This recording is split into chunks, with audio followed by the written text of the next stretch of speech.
first, I do want to thank you for putting up with our speaker changes this morning. I do think it worked out quite well, and I really am delighted that Scott was amenable to being interviewed. I think we learned a lot from him. Thanks to our sponsors. Thank you all for coming. It's been a wonderful event again this year. So let's just go through some of these quick learnings, and we'll wrap up and have our cocktail party.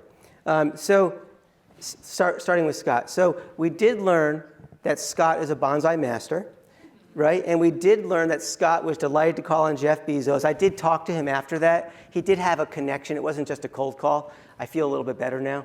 I've been thinking about it all day. But in all seriousness, the message about relying on the company trunk that he mentioned with the bonsai analogy definitely was compelling.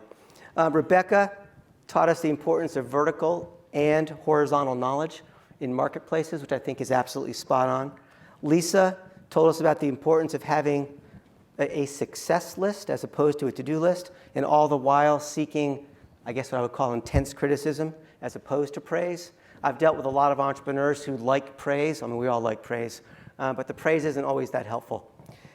Dan, is he still here? No. Dan convinced us that you can meet your co-founder at the doctor's office. Full stop.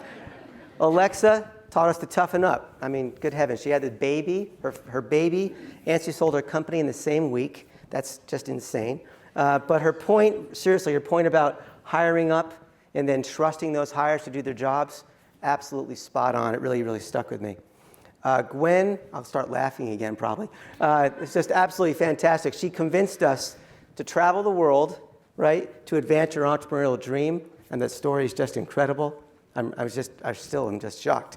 Stefan, sorry, I won't laugh at you anymore.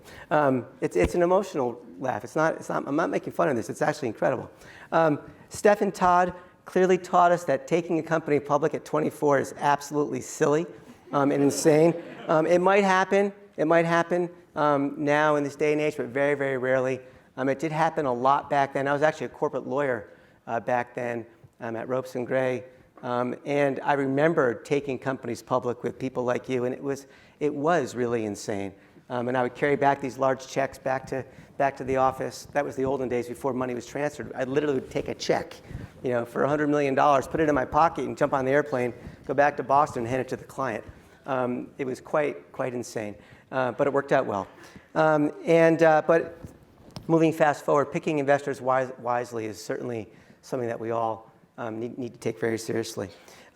All the pitches today will end up on our Eclectic Convergence website, as are all the pitches from all the past 8 years. They're all there on the individual sites, so you can always go to those in about 2 weeks. All of our boards that Lily spent all day working on. Thank you, Lily.